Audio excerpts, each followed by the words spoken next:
नमस्कार. शासन ज्या यूट्यूब चॅनल आप सर्वांचं अगदी मनपूर्वक स्वागत आहे. तर आताच्या घडीची सर्वात मोठी ब्रेकिंग न्यूज म्हणजे राज्य सरकारी कर्मचारी आली गोड बातमी. त्या संदर्भात या एपिसोडच्या माध्यमातून संपूर्ण अपडेट आता पाहणार आहोत. तत्पूर्वी मी आपल्याला सांगू इच्छितो, आपण चॅनल नवीन असेल तर चॅनलला सबस्क्राईब करायला चला आजचे नवीन अपडेट सहित समजून त्याला सुरू करूया.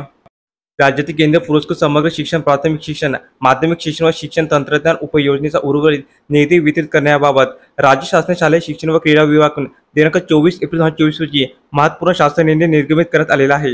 सन 2024-25 या आर्थिक वर्षासाठी मंजूर करण्यात आलेल्या अनुदानातून केंद्र शासनाने समग्र शिक्षण योजनेकरिता उपलब्ध करून देण्यात आलेल्या निधीच्या प्रमाणात राज्य शिक्षणाची कामे वितरित करण्यात आलेली रक्कम ₹32,92,11,406 इतका निधी सर्वसाधारण शिक्षण 1, प्राथमिक शिक्षण 106, शिक्षण व इतर सेवा समग्र शिक्षा अभियान सर्वसाधारण 31, सहाय्यक समग्र शिक्षण महाराष्ट्र प्राथमिक शिक्षण परिषद चिनी रोड मुंबई यांच्याकडे समग्र शिक्षण योजनेच्या अंमलबजावणीसाठी या आदेशान्वये सुपूर्द करण्यात मान्यता देण्यात येत आहे.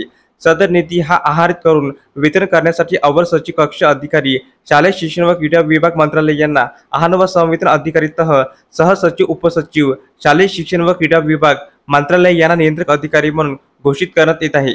तर संबंधित आहार व संवितरण अधिकारी यांना निधी कोषागारातून आहरित करून निधी समग्र शिक्षण बँक खात्यात जमा करण्याची निधी देण्यात आले आहे. तसेच सदर निधी वितरित करताना अटी आणि शर्तींचे पालन करणे आवश्यक असणार आहे असे सूचित करण्यात आले आहे. तर अशा प्रकारे राज्य सरकारी कर्मचारी संदर्भात अतिशय महत्त्वपूर्ण अपडेट एपिसोडच्या माध्यमातून आपण पाहिले आहे. तर हा व्हिडिओ आपल्याला आवडला असेल तर चॅनलला नक्की सबस्क्राईब करायला करा, कमेंट करा आणि असेच नवीन अपडेट मिळण्यासाठी शासनाच्या यूट्यूब चॅनलला सबस्क्राईब करायला अजिबात चुका. धन्यवाद.